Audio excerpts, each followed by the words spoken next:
Bink, the humble monster.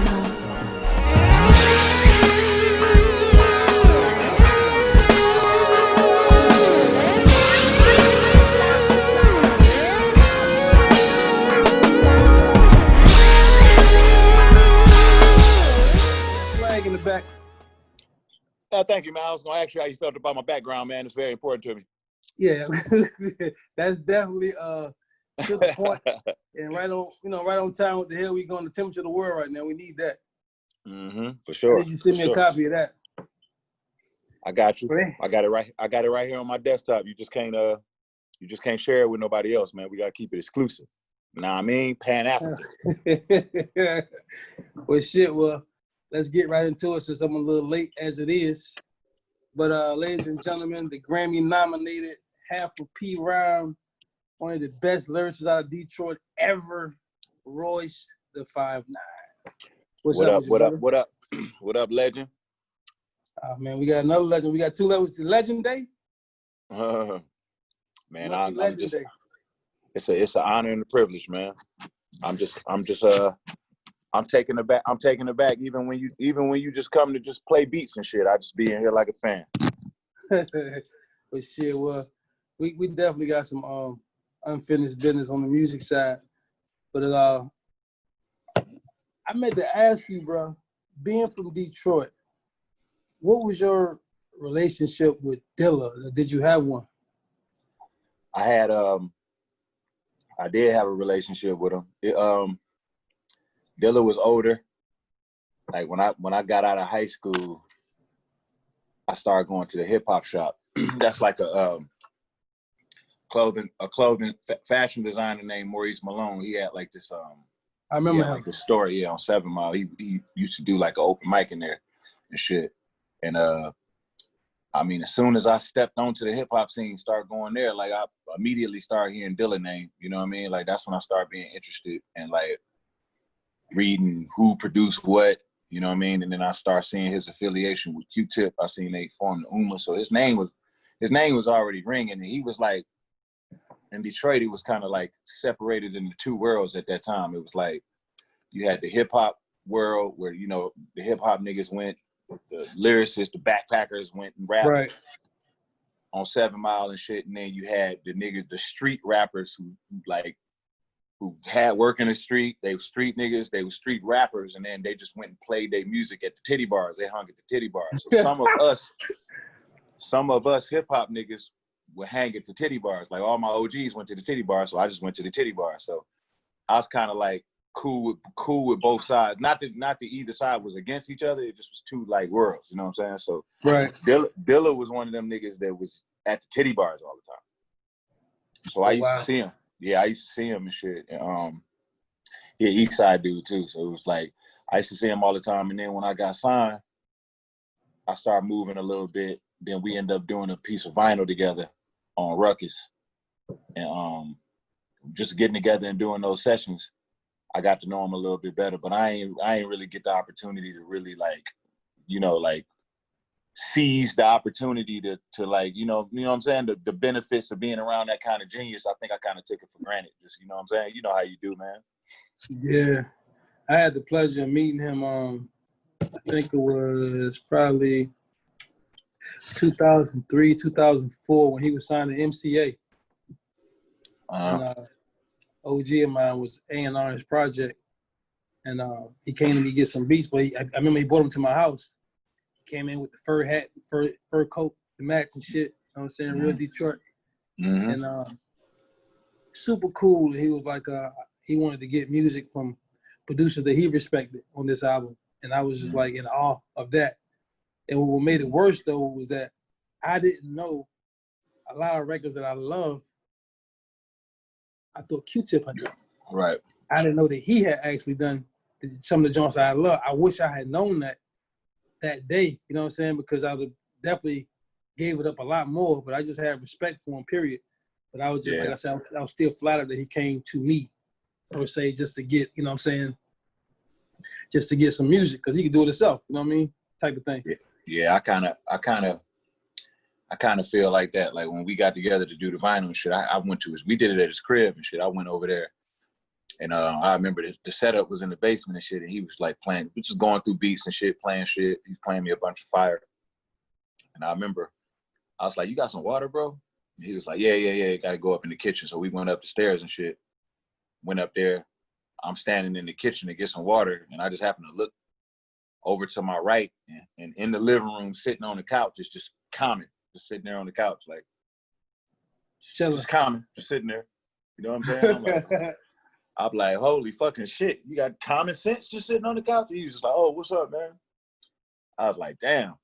But I know just back then, I wasn't as like analytical the word I'm looking for? Like, I wasn't grasping the sonic side of shit like I am now. So it's like, right. JD he one of those, man. He one of those retroactive niggas. You know what I'm saying? You around that nigga when you 20, 21, you don't really know what's happening. You don't even know. You look at you don't realize you're witnessing magic right now. Yeah, and then in retrospect, you look back like, damn, even like what production has evolved into, and just the shit that he was doing back then, the shit he was doing with samples back then, and just how technologically advanced he was with the hardware. You know what I'm saying? Like it was just, he first nigga I seen like sample a live drum. Like, I didn't even know people did that. People probably had been doing that, but I just didn't know. You know what I'm saying? Right. Like, it was shit like that. Like, it was just, I was just kind of oblivious in a lot of ways, but he was just like on some other shit. So I never got the chance to really, because I know like with MCs, I got it early because that was my first love. So like my first time around Redman, I made sure I let him know how I feel. You know what I'm saying? Right, like, right. As and why, what it is about and what it is that he did that you know, inspired me. Like, I made sure I did that with MCs, but shit, when I was around JD, I ain't really like get a chance to really express. You know what I mean? We just kind of like, we were just cool. We just kept it cordial. We see each other, we show each other love, but that's why I call it like just kind of taking it for granted. You know what I mean? I mean, that's because you dove into the producer side of things now, so you come to appreciate, you know, the process more because you're doing it yourself. So now you get what that shit entails. You know what I mean? Just, you know, I have a lot of conversations that we have with, production wise and everything, but now you see, because I learned a lot from Dilla, a lot. You know what I'm saying? And one of the main things I learned from him and Primo was that taking samples in smaller increments. You know what I mean? So you can give yourself more of a chance to manipulate the sample more. So he was doing like time stretching, like manually damn near back then. You know what I'm saying? Like, you listen to Donuts and it's like you hear the sample start off in the regular speed it's supposed to be in, and then they just start speeding up at the same pitch. I'm like, how the fuck is he doing this? Because he was taking it in smaller pieces and basically putting that shit back together, like you know what I'm saying, like manually, like literally, like intricately, like putting that shit back together so he can make it go as fast as he wanted to. So I was like, yo, like, you know how many chops that take to do that? Yeah, that's, you know nigga, that's scientific, meticulous. Like, nigga, my brain damn near want to explode just thinking about like, how do you like how, you know how precise you have to be, you know what I mean? Like, and then he got to hit the shit in real time. He got to hit everything in real time, like hit the pads and shit in real time. Yeah. Jesus. I mean, that was me, but I wasn't chopping up that many pieces. You know what I'm saying? So once I grasped that from listening to him and Primo, I was like, oh, it put me somewhere else. Right. You know what I'm saying? So yeah, I put that in my repertoire without sounding like them. You know what I'm saying? It's just something I learned from them to apply to my shit. You know what I mean? So it was just dope to learn, get that jewel. Because I remember remember that group Intro? Intro, yeah. They had that song with the Edo Gina Bulldog sample. I Gotta Have It. And when they changed keys with a burn on burn, boom, boom, burn on burn, that was a big deal for back then. You know what I'm saying? Because you was like, how did he change the key of that shit at the same speed? But bro, when I tell you it took hours to process that shit on your keyboard, like hours.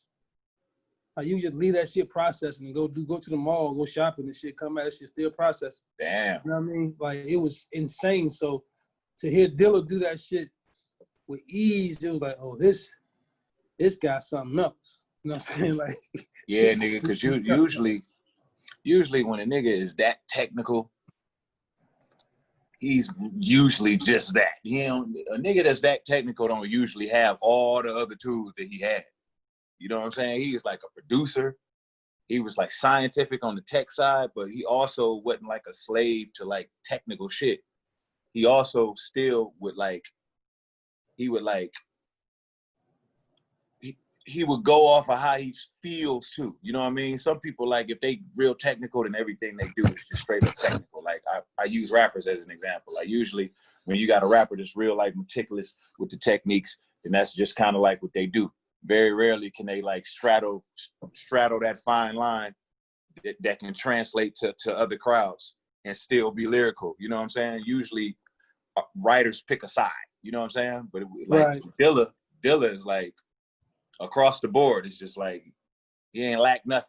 You know what I mean? It was like, you know how sometimes like a motherfucker like learn theory, like it's when somebody learns theory, learns how to play, and from that moment it's like everything must be correct because I learned how to do this now. You know what I mean? So it's like I get people now like Porter tell me like, look, don't learn theory because you want to just be able to go off of what you feel. That's but it. he just did it all. It's like he did shit how he felt. He did shit technical. Sometimes he would mix both. Drums, you know, like drum patterns would be off but on. Some shit would just be sit perfect.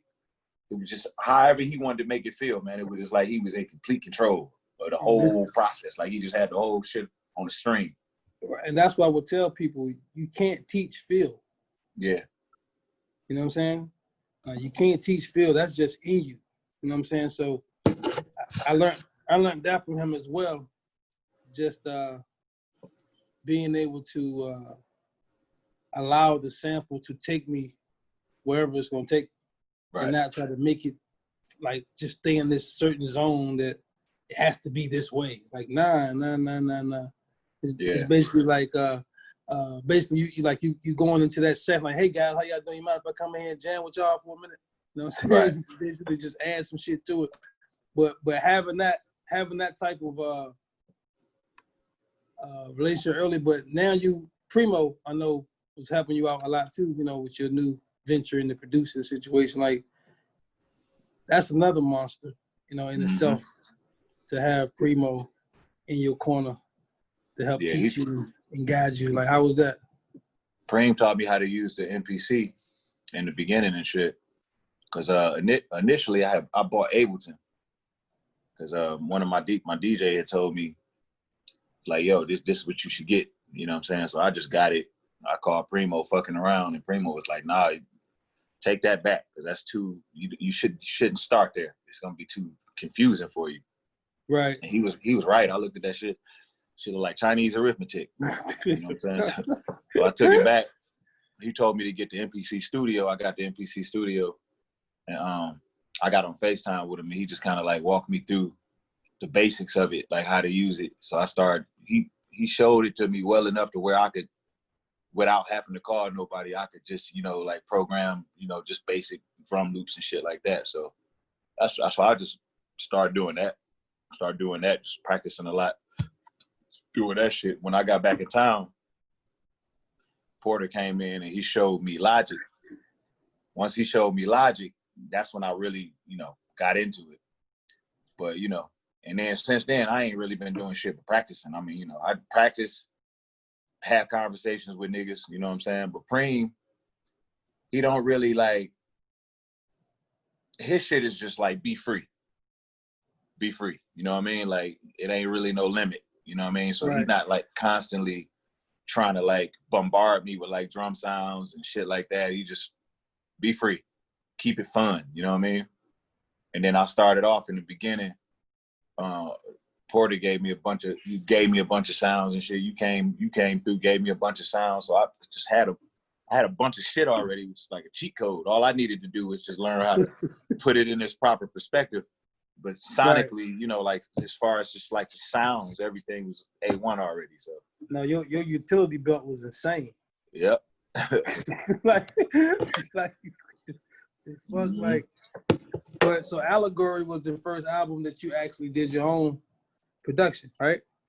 Yeah, that was my first time making. Allegory was my first time making beats, and it just so happened that I produced the whole album. I didn't plan to, but it was the first album that kind of like happened to me. So it was like the album just came out of like me going through the process of just learning how to make beats, getting comfortable with making beats, and then during that process, there was just a lot of shit on my mind, man. Like I know we all going through it now with the state of the world and shit like that, but I kind of like, I think certain things happen, like the George Floyd thing, the Ahmaud Arbery thing, like all in a row, Breonna Taylor, all that shit just in a row while everybody is, like locked down on the pandemic, kind of like forced to be in front of their computers and looking at everything in real time, you know what I'm saying? But when it's like right in front of you and you have no choice but to hyper focus on it is one thing, but I've been concerned about the state of things for a while because I'm one of them niggas, man. I'll go find it. I'll go find all the problematic shit.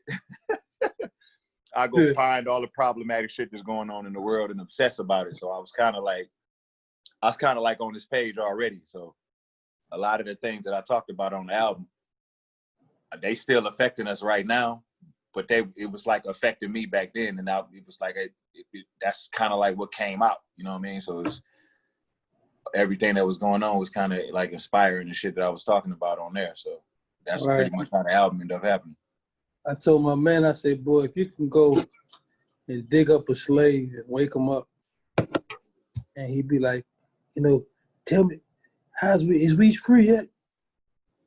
It's like he'd be so disappointed right now, my nigga, to hear the conversation that we got for him. You know what I'm saying?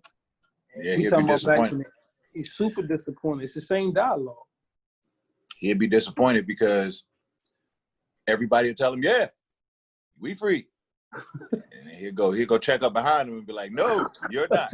You're lying bitch. No, we ain't. You know what I'm saying? So that shit always annoys me when people, try to base where they are in their life to dictate the climate of the world. It's like, yo, just because you have a job, a car, a house, doesn't mean the world still ain't hurting. Like that's just your isolated story. Like, you know what I'm saying? But as a whole, like your aunts, your uncles, your cousins, like I heard Muhammad Ali say, like, it ain't about me. I'm straight. You know what I'm saying? Like, I ain't got to be doing this. He said, but I ain't free till all my people free. Right. You know what I'm saying? And that's the type of stance I think if we all practice more of practicing, we'd be in a different place. Like just having more of a solidarity, type of situation. That's just hard to attain. They did a job on this, bro. They did a number on this, like for real. They fucked us up so bad, and they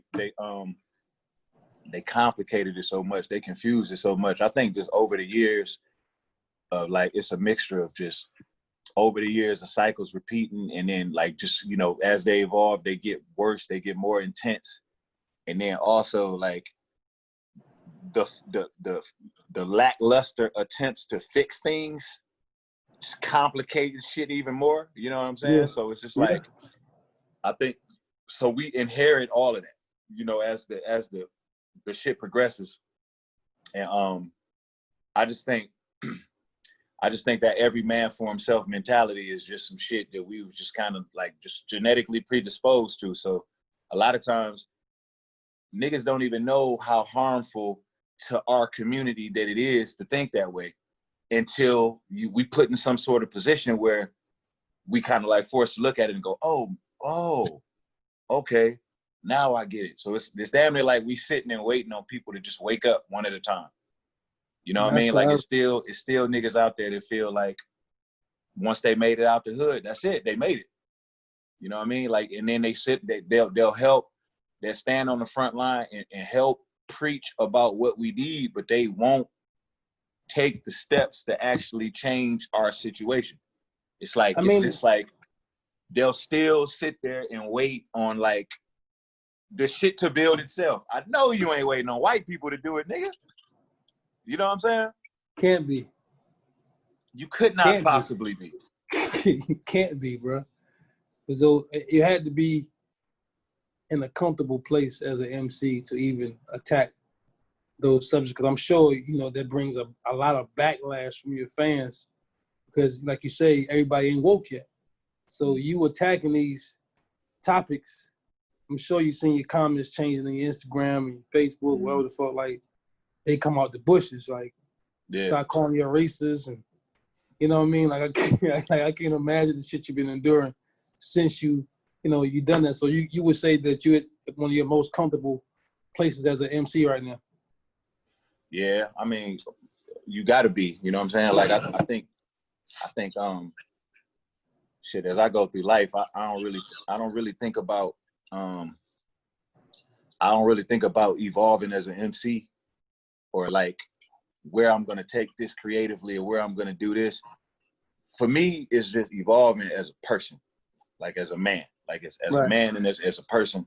And I just feel like if I can keep improving upon myself, then naturally whatever I express artistically is gonna be as evolved as I am as a person. So, you know, like in order to be able to like improve upon yourself, you gotta at least get to a point where you get comfortable in your skin, like comfortable with what you are and able to identify what it is that you are.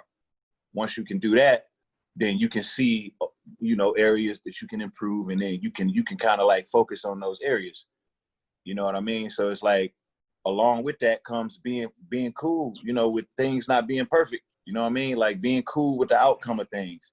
You know, like creating things with no fear. There's no repercussion. You know what I mean? Like if the worst possible thing that it is for me as a creative is for somebody to say, I don't like that, I damn near would prefer that. It's more liberating to me. It's like, at least I feel like I'm using my power as a writer, which a lot of niggas don't realize that they have a power to make people choose.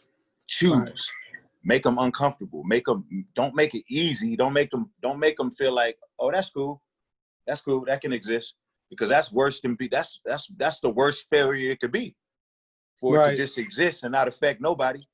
You know what I mean? Like I would rather make them choose. You know what I'm saying? So along with that, you know, like if you implying that you want to really, really make some shit that's gonna resonate, then you implying that you willing to make some shit that some people are gonna walk away from. That's the leap of faith that you take with art. I don't think it's a such thing as art that's relatable to all. I think it's a such thing as marketing dollars put in places to create magic tricks to make shit look like everybody like it. But I just don't think there's a such thing as something that's just relatable to all. You know what I mean? Like, yeah. I mean, I think you got your anomalies, like every few generations, you know, your Stevie Wonders, Michael Jacksons, they going down in history for a reason. You know what I mean? Like Thriller is Thriller. That's why it's Thriller. You know what I mean? Because you're not going to see it much.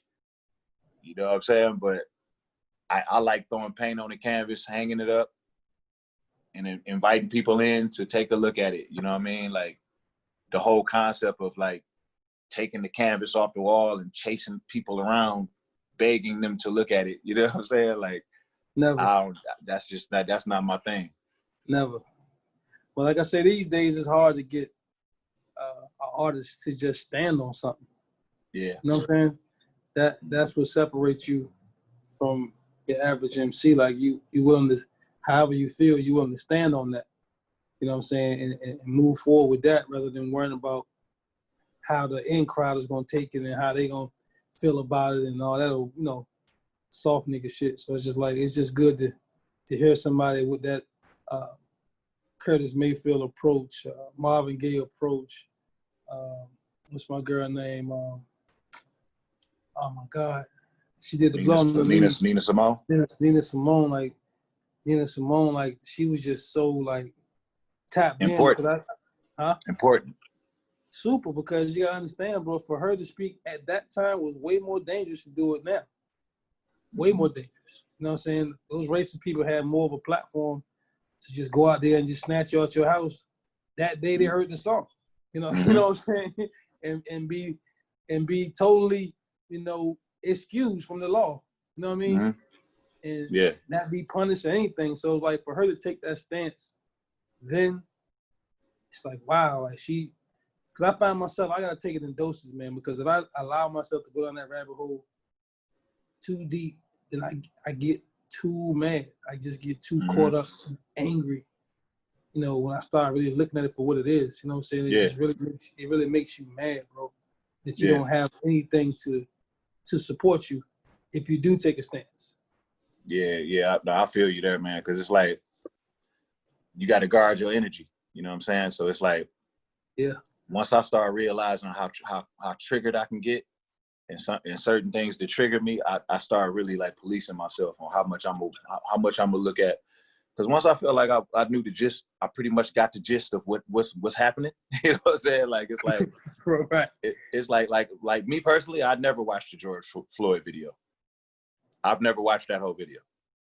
So and that's just me. That's just me guarding I'm guarding my energy. I know, because I know how I'm triggered. You know what I mean? So it's like, not even to say if you seen one, you seen them all, but it's just, I just know what's going on. I know what's going on. Like, I don't need to watch any more fucking executions. You know what I mean? Like, it couldn't be more apparent to me. You know what I mean? So to me, that's exactly what they are at the end of the day, executions. Yeah. But on your album Allegory, you had spoke about being concerned about T Grizzly. Like, do you feel a certain type of responsibility to try to, you know, pass some game down to the younger dudes, to try to save them from making the same, you know, dumb mistakes, you know, you may have made early in your career? Yeah, I think it's an art to that shit, man. It's an art to it. And I think that's another reason why it's super important, you gonna waste some time in your 20s. You know what I'm saying? So like, it's super important at some point in your life to be able to like grasp the concept of how important it is to evolve and get better as a person, because it's a straight up art to communicating to the youngins. It's an art, dog. It's an art, and it's like, that's a fact.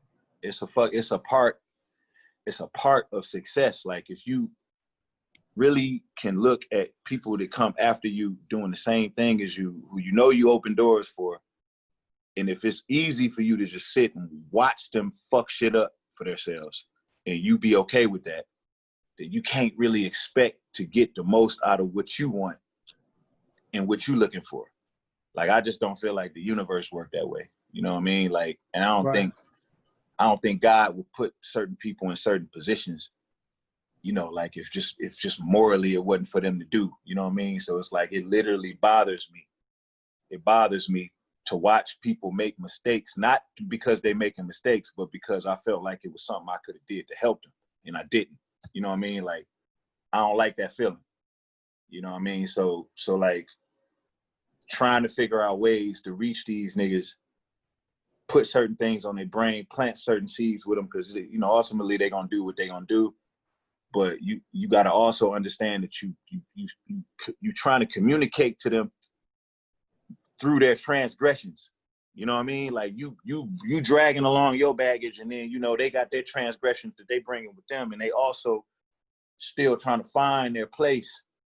And you see the journey they on, so you're trying to communicate with them, but you also can't just get offended with every little way that they respond, because that's part of it in the beginning.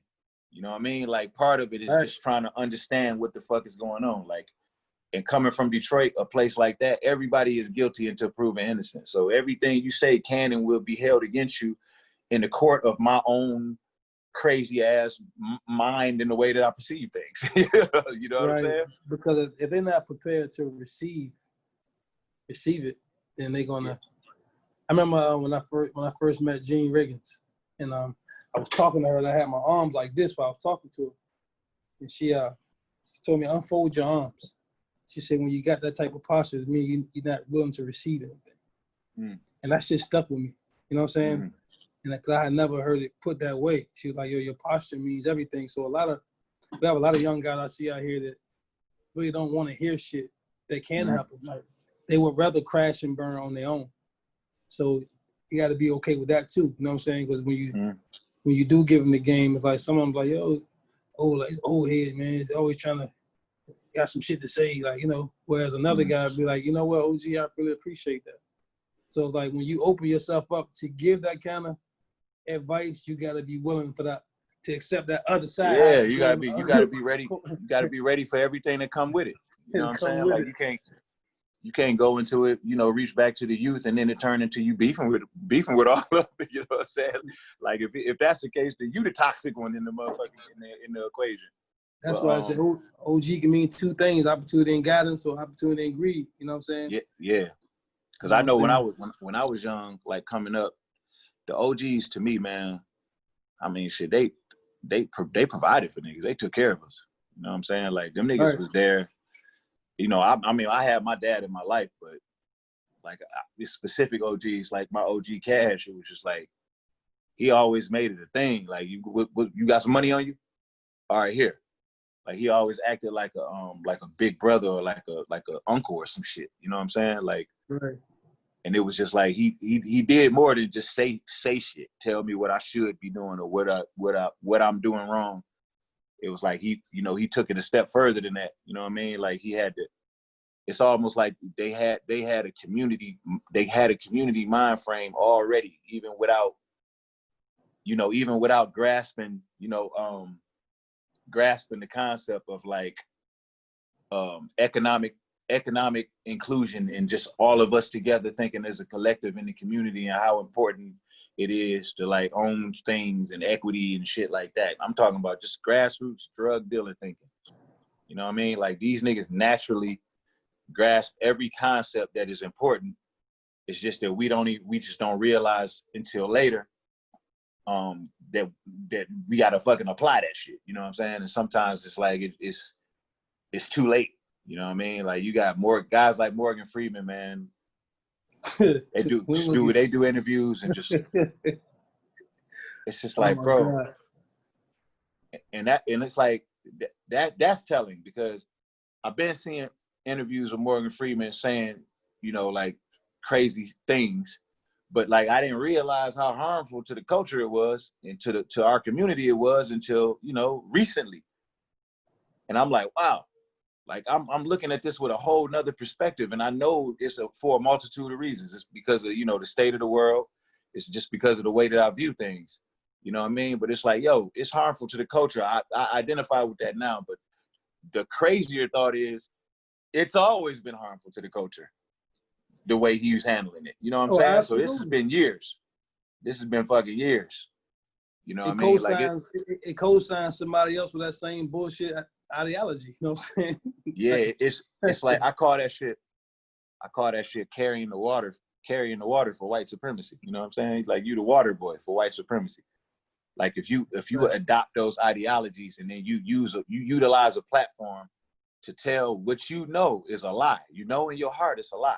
You know that you're telling your people racism don't exist. Everybody got the same opportunity. It's like, not only is that a lie and you know it's a lie, but that's harmful. Like you speak into a demographic of people and kids and communities that are overlooked and underserved, underprivileged, who see the world through the lens of just this little neighborhood that they've been marginalized to. So like, if they looking at you on TV and they know that you're from that same element and you're like their only hope, and you telling them everybody got the same opportunity, and they going to these public schools, they getting the bare minimum of everything from education on down. They're gonna think it's something they doing wrong, man. It happened to me. Man. I talked to a fucking psychologist, man, like when I was in my 30s, and she was the first person to put into perspective the concept of the institution failing you as opposed to you failing the institution. So she was just like, I told her some of the things that some of the problematic shit that happened with me when I used to go to school, when I was in high school and shit. I used to daydream a lot. And she was like, that's common amongst a lot of like producers and artists. Like she was like, typically what would happen is somebody would notice some of the things that either you're drawn to, or just they would notice some of these characteristics, and then they would just put you in like a performing arts school or schools that would have you in a situation where it's the curriculum is a certain way. It caters to some of your passions, or just smaller classrooms where you can get like the attention that you need. You know what I'm saying? So it's like, right. I would go to parent-teacher conference with my dad, And my teachers would be like, you know, he can do better if he just applies himself. And then my father would just look at me like, shit, okay, you ain't applying yourself. So basically I just got thrown under the bus by the teacher. And my father just, you know, like, okay, so it's all on me. And I'm like, not having nobody to put that in perspective for me. So I just processed that as I did wrong. You know what I'm saying? But somewhere in the back of my mind, I'm knowing like, damn, man, I know I didn't want to do wrong the whole time because I wanted to be eligible to play basketball. So I wasn't trying to fuck up. You know what I'm saying? All the time. Sometimes I was just on some bullshit, but not all the time. You know what I mean? So that perspective alone, if you just look at it like that and just factor that just into the neighborhood, you know, you see like a lot of these videos these niggas is doing like Bro Polite, all these niggas, and they like they yelling at the niggas like the youngins in Chicago and the niggas the black people that's killing black people and like, where y'all at? Where the guns at? Where the guns at when it really count? You know, fight for the cause and all this. And I don't agree with that. You know what I mean? Like, I don't agree with speaking at the environment if you're not a product of that environment. Like, you're not speaking to a group of people who feel like they're connected to the movement and the protest that you're standing for right now. Like, they not fighting for your cause, they fighting for their cause. Like, before we was in the pandemic and we was fucking marching and fucking protesting. Before we was doing that, when we was just cool, just going about our day on Twitter every day, these niggas was still fighting for their cause. You know what I'm saying? Like, and they not like waking up every day going, man, I'm gonna kill me some niggas today. Yo, man, they're in that environment. In that environment, the language that's used is the gun language. You have to use that language, or you won't be able to communicate, and you will cease to exist. People don't know how that feels. They don't know how that feels. They're incapable of placing their foot in that shoe. So it's like, you're not in a position to judge if you're not in it, because these niggas in that element, y'all not coming to their elements to save them. They don't see y'all coming and going, yo, come on, we're gonna pull y'all out of the element. We need y'all to assemble a militia and fight for a real cause. Like, they don't even look at that shit like it's reality. You know what I mean? Like, they see the world through the fucking TV. You know what I mean? And every day is survival. So you're big on getting therapy then. That's I think important. every black person needs therapy. Every black person is PTSD. When I say PTSD, I mean PTSD as far as stress, and PTSD slave disorder, post-traumatic slave disorder.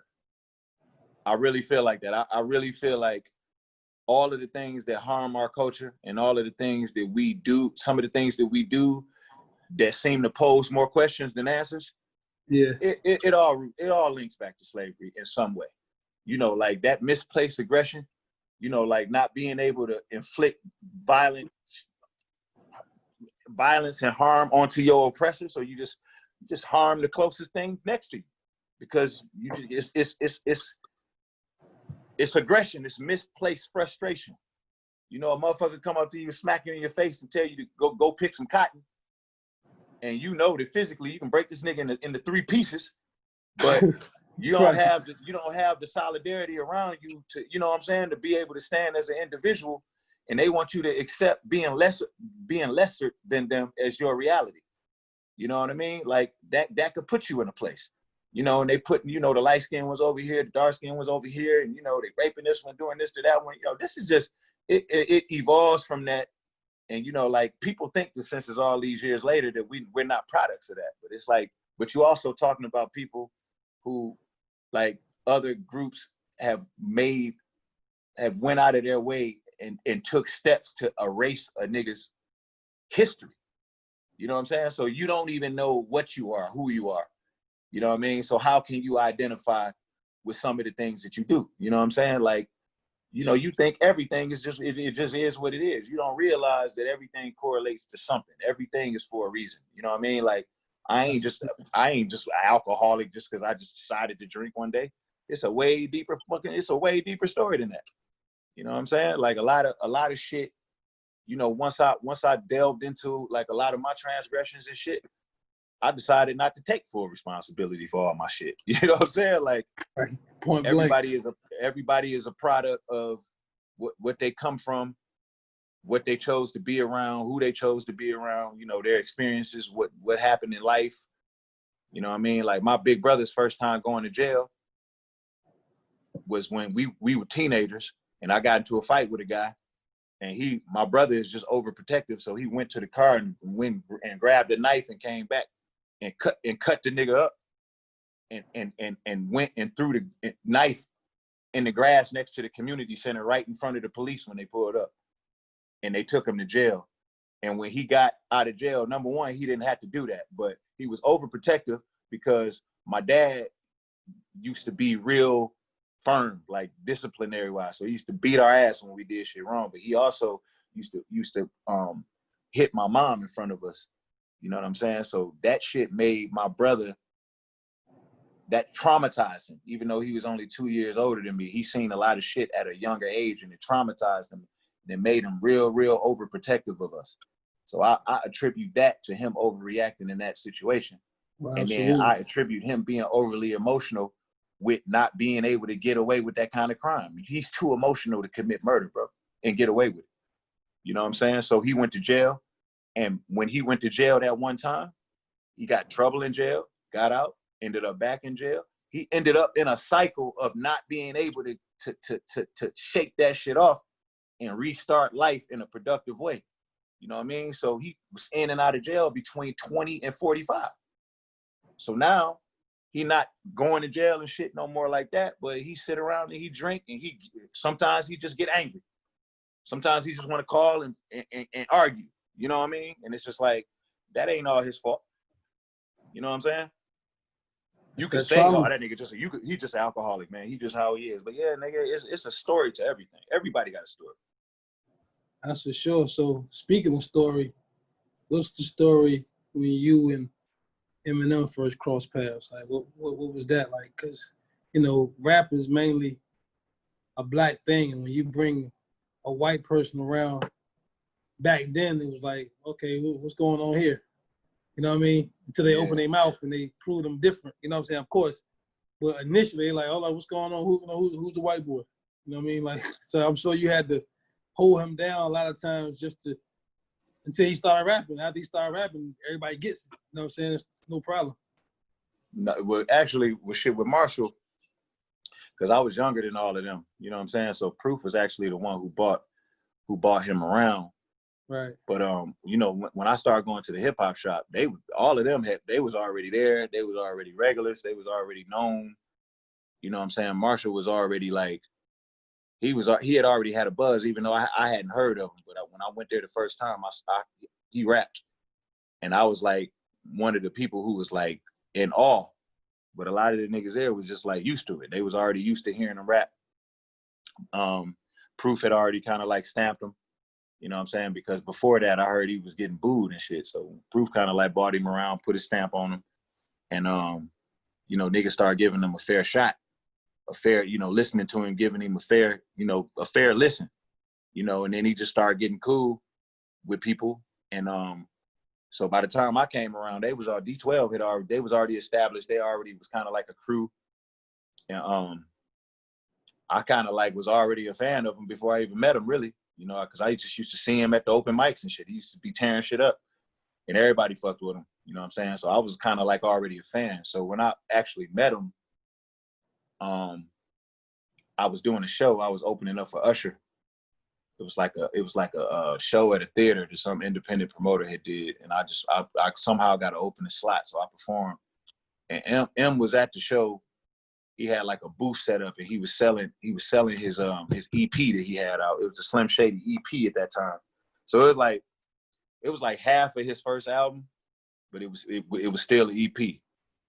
So and that's the same tape that Dre heard when he discovered him. That same EP, that's what he was selling at the venue and shit. So my man Keno, he's still my manager to this day. Keno knew who he was too. So Keno was there, and Keno approached him and was like, yo, man, you know, whatever. They was talking and shit. So when I got off the stage, I went and found Keno because I had to cut out because my son was being born and shit. But my girl was in the hospital.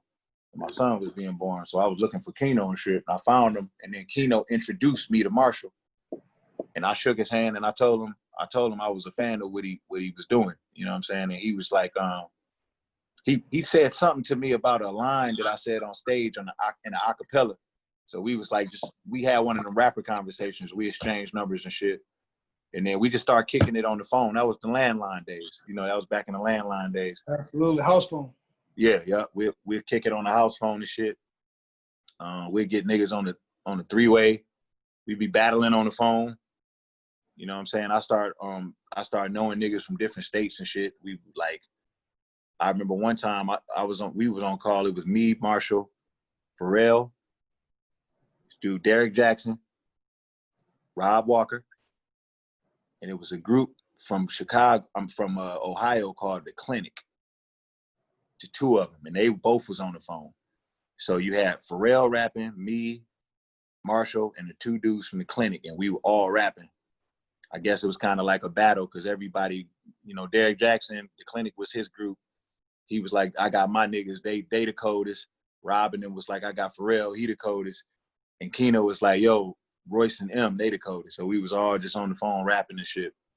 All of it was just patched in somehow on landlines and shit, conference stand, you know what I'm saying? So I remember shit like that. But me and Marshall didn't get like tight like we are now until after he did his situation with Dre. He was out in Cali. I had to go out there to recut my vocals to the song Bad Meets Evil.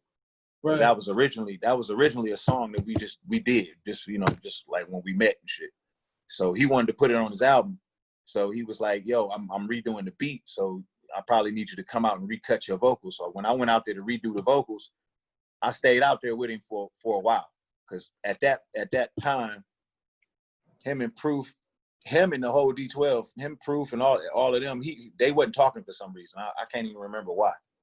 But he started getting show opportunities and shit like that, but he didn't have no hype man. Right. So I was out there with him. So I was like, shit, all right, I know your songs. You know what I'm saying? So right. I could do that. So I started like doing the hype man shit for him. Then next thing you know, I look up and we on the motherfucking Lyricist Lounge tour. So now I'm on tour with him. So, you know, we sharing hotel rooms and shit like that. So that's when we got like tight. You know what I mean? Like when you starving with a motherfucker, you know what I'm saying? Like y'all down to y'all last $20. And sharing pieces, slices of pieces. Yeah. That's when you really build a bond with a motherfucker. It's, you know, before all the money and shit comes into play.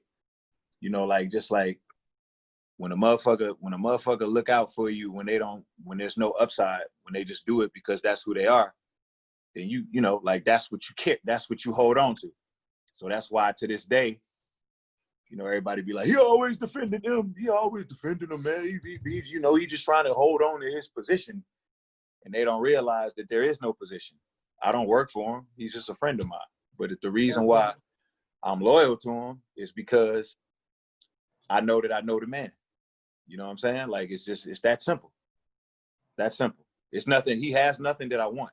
You know what I mean? Like, I don't ask him for money. He doesn't pay me anything. He doesn't give me anything. He doesn't like if I needed something, he would probably be the last person that I would call, just because I know that people look to him to be that person just based off of what they perceived him as having. And it's not fair. It's not fair. And I think all of us went through it. All of us who got into the game, we went through it on some level. So it's like, those kinds of relationships, like Dr. Dre, I talked to Dr. Dre, I would never think of asking Dre for money. You know what I'm saying? And he probably, you know, he probably gives out more money than I make. You know what I'm saying? You know what I'm saying? Tax shelter. You know what I mean? So it's just like, yeah, I judge homie off of that. Like we bonded based off of that and shit. So that's kind of like how the early days used to be and shit. And then once his album came out, you know, shit started getting real just confusing. You know what I'm saying? life just became not simple no more. At all. Mm-hmm. Once you get, I tell people all the time, man, when you broke, you can go underneath the radar, no problem. Easy. Nobody's paying attention, nobody gives a fuck. None of that. But when you start getting that light, you'll need the microscope. Yeah. They start ridiculing everything you do. Like who you talking to, what you got on, what kind of beat you had, with the sample came. Like it just get real nitpicky once you get in that light. You know what I'm saying? Yeah. Mm-hmm. It's like you on 24-hour ridicule, goddamn judgment at all times. So it's like I can't imagine at that, because Eminem is like the ceiling for a rapper. Mm-hmm. You know what I mean? As far as starter, to me. Yeah. You know what I'm saying? So I can't imagine the type of backlash he got. Yeah, I mean, sure, he get backlash pretty much for anything that he do. You know what I'm saying? Like good or bad. You know, it's a yin and a yang to everything that he does. It's like, and then especially now, you can see everything. You can see everybody's thoughts in real time. You know what I mean? And it's like so many different ways that you can process what you're looking at on the net. You can literally not be good at doing due diligence and trying to get a gauge of what the climate thinks, and you can be going to the wrong comment sections, and you can just not have a full understanding of how the internet works and really, really think that people fucking hate you if you go to, you know what I'm saying? Like you read the wrong comment section. Like, dog, you know, you ever notice how drastically different like the comment section on World Star is versus like the comment section on just like all hip hop or something? It's like two totally different kinds of people. Like World Star, they literally in the comments just get this bitch ass motherfucker out of here. You know what I'm saying? Like that's just how they talk. All the disrespectful shit you can think of. Like I tell somebody, if you ever get bored and feel like laughing, just pick a star, go to their goddamn Instagram and just read the comments. That shit is so entertaining. Cause like you actually took time to come to their page to say this bullshit. Yeah. Like you could have just not came up here. Like it's just crazy. Like the internet is a blessing and a curse. It gave the person who you really shouldn't hear from a voice. Yep. You know what I'm saying? And they know that. And it's like sometimes that one insignificant ass person will pull a nigga off his square so fast because just the shit he's saying is just so ridiculous and disrespectful. It's like it's hard to ignore. Mm-hmm. But you can't. I think the people who do that, I guess we call them trolls. Like them niggas is the reason why we're not getting an Andre 3000 album, I think. Like if I looked at that interview that 3 Stacks did with Rick Rubin, and it just looked like people throwing their opinion around in a real like opinionated, you know what I'm saying, like loud sort of way is kind of like what spooked him. What made him get inside of his own head and start second guessing the greatness that is him. Because these motherfuckers are just basically question anything. They'll question anything. Like literally niggas, Stevie Wonder's heyday, if we had the internet back then, niggas would literally be busting down Stevie songs, breaking them down, telling them the drums need to be turned up. All types of stupid shit. I get that shit on my live. Somebody would be like, yo, I would add such and such. I'm like, man, who gives a fuck? Like, this ain't your beat, bro. Like, I don't care about what you would add. And you telling me that is just like, shut up, bro. Man. So I just decided not to play, beats on live anyway. I'm just out that game because last time I did it, somebody screen recorded it and then posted it on their story. Mm-hmm. And I was like, bro, can you please take that down? And what the fuck is, like, what's going on right now? Like, why would you do that?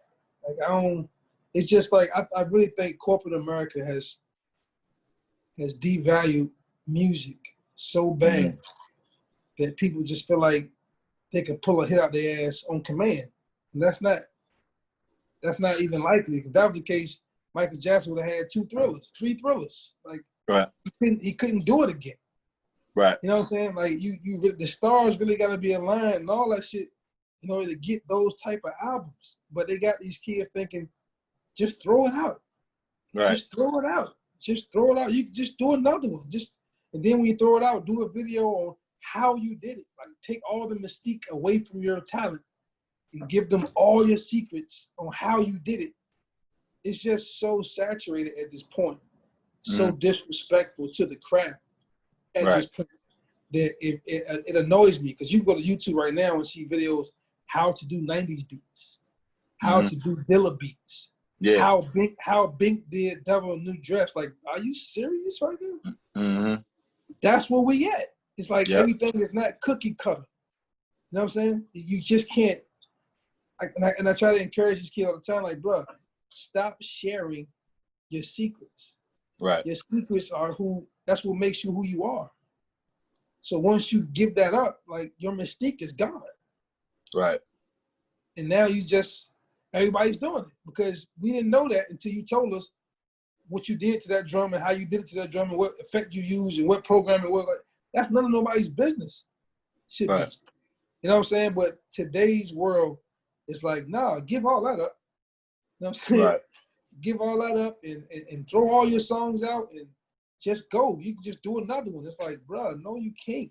Like, that shit is special to put together some real organic, special moments of music. Like, you gotta it's calculated. You know what I mean? Yeah, it's like when you start getting them to think like that, it's almost like you telling them to remove the quality control. Yeah. You know what I mean? Like, it's like you telling them to focus more on quantity, the buzz that can come with quantity. Focus on the smoke. Focus on the smoke. Clout chase. Smoke chase. Put more effort into that than you do the actual product. I've always been quality over quantity from day one when it comes to music. Like, you know, dudes be like Nas is different. Nas can do 100 beats in 2 days. Like, I just never could do that. But he's talented enough to do that. You know what I'm saying? So I'll be doing the same beat for 3 days. Right. You know what I'm saying? Like, me, you know what I'm saying? So it's like I may have 5 and this other person may have 50. You know what I'm saying? But it's like, how many are you moving? Right. Is really dictate the batting average. You know what I'm saying? Yeah, because I mean, sometimes somebody like Knots, I done went to VA and sat in with Knots, and he played me too many beats. It's overwhelming. Too many good ones. Yeah. And it fucks me up because I can't focus on one thing because you just took my mind in too many different places. So that's it. For him to be that scientifically gifted, man, that's a gift and a curse for me to work with somebody like that. Right. Because I've never given anybody over 5 beats at a time. Myself. Nigga, that's sensory overload. Not a sensory overload sometimes, nigga. One time he was just like, he got old folders from, you know, previous years and shit. And then, you know, once he gives you like, all right, you can just look in any of these folders and you can just go through the folders and you start pressing play on shit. It's ridiculous. It's like, yo, man, this is like, I'll never get nothing done here with access to this many fucking beats. So at one many time. beats. Yeah. So many phenomenal shits. Mm-hmm. It's just like, what in the fuck is this? Is we got a beat app or some shit that just do the beat for him? Like this shit is insane. Nigga, I'm glad you said that about Thriller though, man, because I feel like he wasn't supposed to be able to do it again. That's what made it Thriller. You shouldn't want that twice. Corporate America puts that in you. Yeah. That's what I'm trying to say. Your label has always said, we need something like that. Give us another one of those. Right. And it's like, bro, enjoy that for what it was and let that be. You know what I'm saying? Like, Reasonable Doubt was Reasonable Doubt. Illmatic was Illmatic. Infamous Mob was Infamous Mob. Like, those were just great times and great moments in music. But how dare you think you can do that on command? On call, yeah. You know what I'm saying? Like, it doesn't happen that way. And because, you know, corporate America is just so big on quantity now, because that's how they get their money on streaming. Yeah. They encourage people to just overload Right. on the quantity.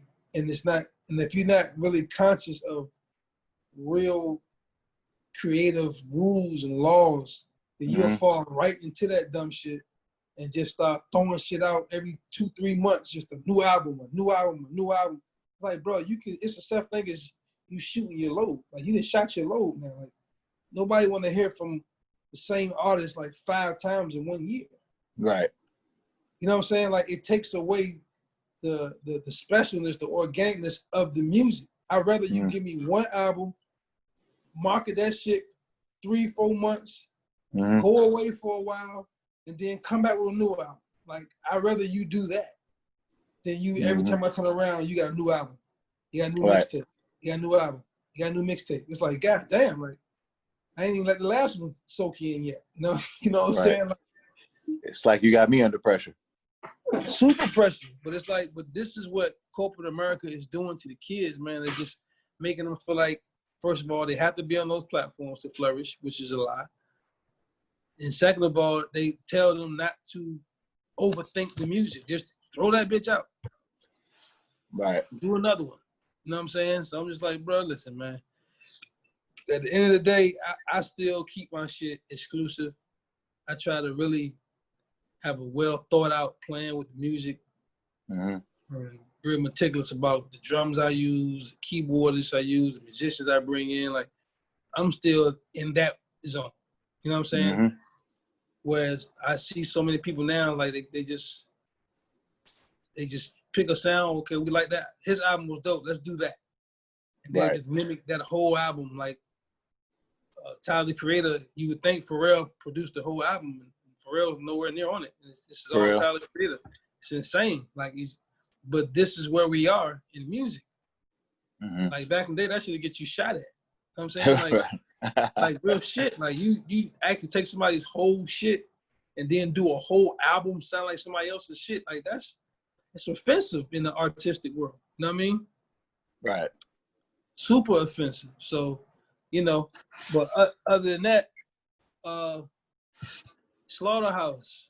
I remember when y'all was first talking about putting that together, when you was at my house and we got the infamous Still No Patron video on YouTube. Me, you, and Joe Buttons and his homeboy that wouldn't go get the Patron for you. My nigga B, I still ain't let that down yet. I still ain't let him lay that down, dog. Yeah, how you gonna bring up some good shit but don't want to get it? Man, I got a big ass bottle of Patron in the crib right now. I ain't even open yet. It's like, should have kept that to yourself. Should have kept that shit to yourself. Like, what was that about? That was like teasing. But Joe has like totally reinvented himself. Like, it's like he was never a rapper. You know what I'm saying? So have you talked to him, like trying to get him back on that page, or Slaughterhouse is done? Like, what's the deal with that, y'all? That's open? I mean, I talk to all of them niggas all the time. It's like it's just, we never made like a conscious decision to end Slaughterhouse. That never was a thing. You know what I'm saying? Right. It just was we was making an album, and there was a lot of things that happened. All things correlate, but it was just different, separate things, just moving parts. And then at the very end, it's like, because of where shit was at, like Shady, I don't think Shady feel comfortable, putting some shit out that Joe is a part of. I don't think Joe feel comfortable being a part of something that Shady is putting out. You know what I'm saying? And I don't think it's like right here. Thank you. So I don't think Joe. I don't think it's no bad blood. Like, there's no beef between like Joe and Paul, or Joe and Marshall. But just from a business standpoint, right now, I don't see that happening that way. So with that being said, the only thing that it does is it puts us in a position where we're actively in an agreement where we haven't fulfilled the whole obligation, of what we agreed to. You know what I mean? So it's like, it's just a contractual agreement that hasn't been approached, addressed, or looked at, because we've all been doing, you know, obviously different separate things and shit. So I mean, one of these days, you know what I mean, like if it calls for it, we'll look at it and just decide how we gonna move forward, you know what I mean? But we never disband the group, or, you know what I mean, like, right. maybe That's we good never. news. That's good Yeah. news, though.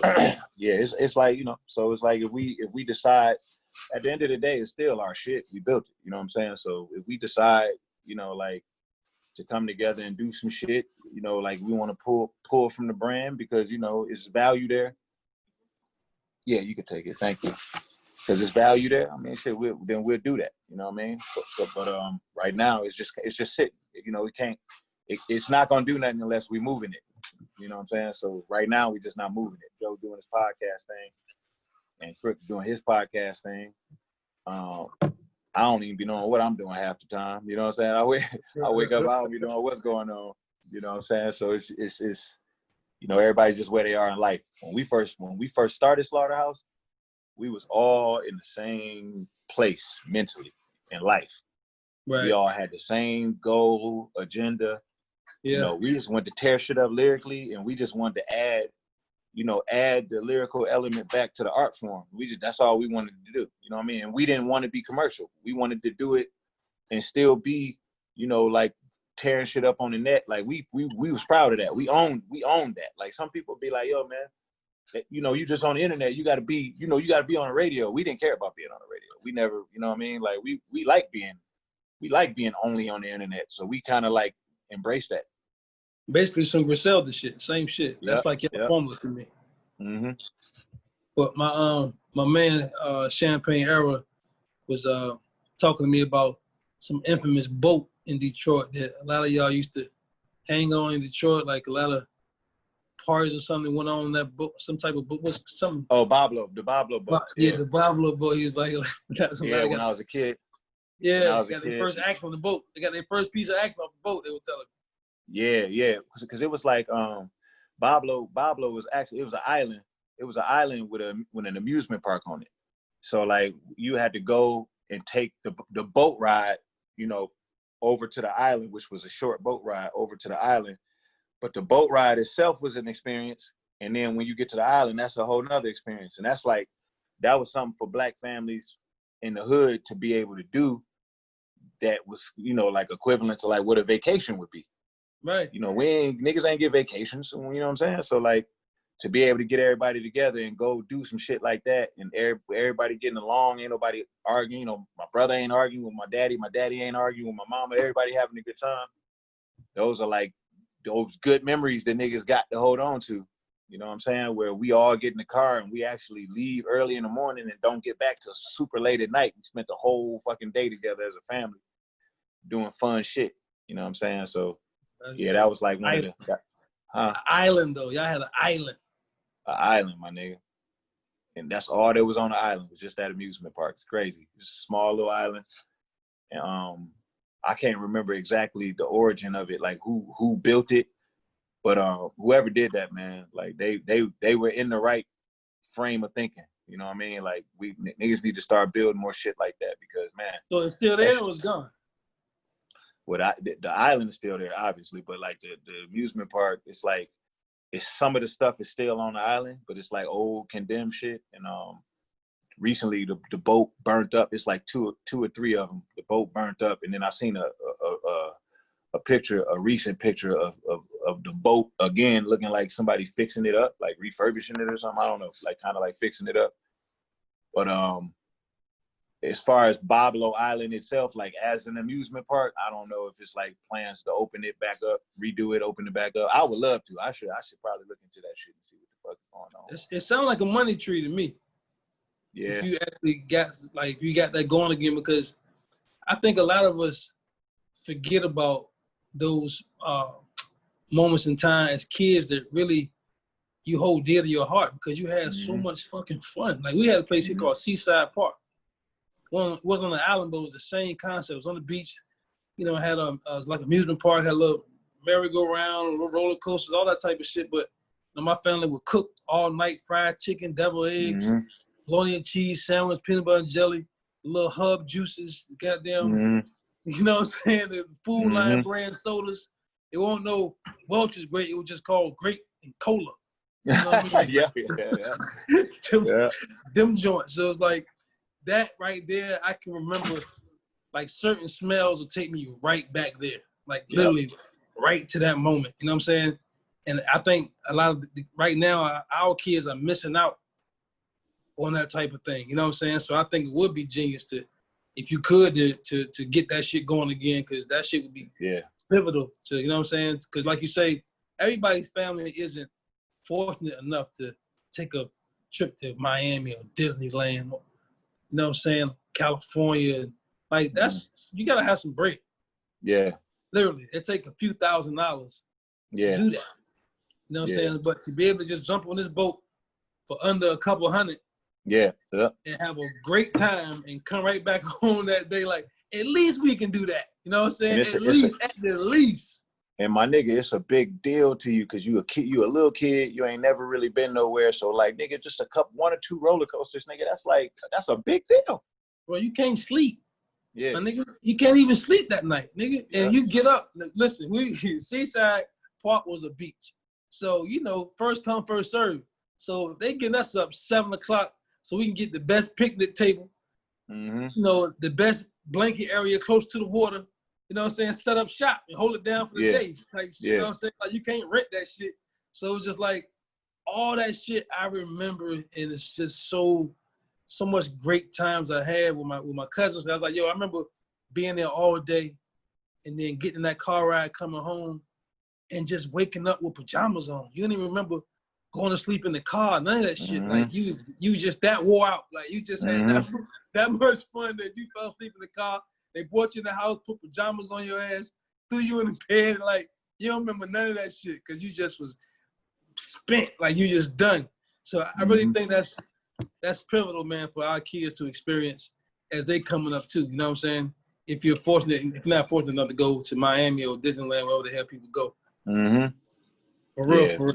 For sure. I mean, hell yeah, to get out, you know, like our kids, man, you know, we grew up poor, and then, you know, like, so our kids are like, they fortunate, but they sheltered. You know what I'm saying? Like, it's a lot of downside to that shit. So you gotta like get them out there, let them experience things, so they don't be like a fish out of water by the time they get out, you know, in society after they leave out of your house and get out from under the thumb of you and your girl. You know what I'm saying? Like, it's good to just take them places, man. I fell into that like my whole career, man. People been telling me, yo, you gotta take your kids somewhere, man. Take them to fucking, you know, Atlantis or whatever. Take them somewhere, you know what I'm saying? I always be like, I'll do that shit later.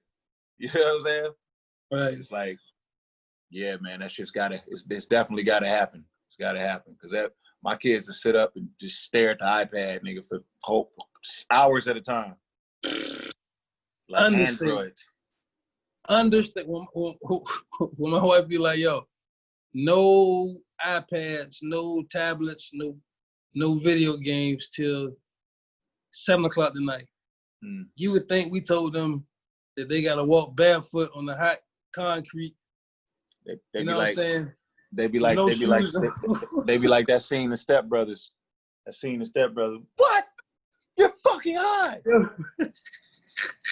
Niggas no TV for the whole day. No TV for the whole day, bro. But to wrap it up, anything else you want to share with the audience that you're working on, that you got coming out, or it's in the works? I mean, you know, I'm super distracted right now, man. I'm real scatterbrained. I got a ton of ideas. You know what I'm saying? Like I got, you know, just in and out the booth. You know what I mean? Like I'm doing a lot of things in the city, actively in the city. A lot of just work in the community and shit like that I'm excited about. But right now, I'm just still doing air traffic control in my mind. You know what I mean? It's kind of like taking it a day at a time. Creatively, I'm just letting shit kind of come to me. You know what I mean? So nothing yet to announce. You know what I'm saying? Like it's still premature for me. Well, shit, you got enough. I'm about to get a motherfucking board. I'm putting a board up in here. I changed the shit around since you've been here last. I'm putting the board up in here. I gotta just start writing down all the shit that I gotta do, because I'm literally that in the hole now in terms of shit that I owe people. Like people asking me to do shit. No, I really see. I downplayed the importance of that board. Yeah. But when I think about it, anybody I've dealt with that was super successful, they all had that board. Yeah, I got the board. Like Missy had a board. Like I learned from Missy, working with Missy, bro. It was like she'd have all the records on the board. And if there's something in the comment section, she won't play it. It could just be like hi-hat's too low or need a bass line or anything. As long as there's something still in the comment section, she's not playing it. Right. At all. Right. Nobody. You know what I'm saying? Because she knows that it's not right because there's a comment on it. So until that shit get fixed, it's not to be heard. You know what I mean? Because people shoot your shit full of holes and you already knew it wasn't finished before you played it. You know and you giving yourself an incentive not to keep putting it off, but just go ahead and fix the shit. Get it fixed. Get it done. Get it done because you want to be able to play everything. You don't want to not be able to play some shit because you've been putting off finishing it. You know, especially when you know the potential of it. Yeah, that board keeps things in perspective, man, and really keeps you on pace. You know what I'm saying? Like for real. So I've been getting more into that board myself, and I tend to forget about the board again. Like, man, go write everything down the board, bro. Get your shit right so we can get this shit done. Because right now, you thinking that you gonna remember everything up here. It ain't. It's guaranteed you're leaving something out. Guaranteed, nothing to talk about. You know what I mean? You gotta write it down. But again, bro, I appreciate you coming through, Royce. You know, this ain't about no business with us. You ain't gotta do records no more in your life, and I still, you still be my guy. I'm gonna keep in contact with you and see how you doing, how the kids doing. So this was just great that you sat down with me for my podcast. You know, it's some new territory for myself as well. But for sure, my G, man, you know, the feeling is mutual, man, and congratulations on the podcast. You know, anything you got anything to do with, man, I'm in. I love and appreciate you, man. I appreciate you for having me. Back at you, bro. I appreciate you, man. So I'll get at you in a little while. All right, peace.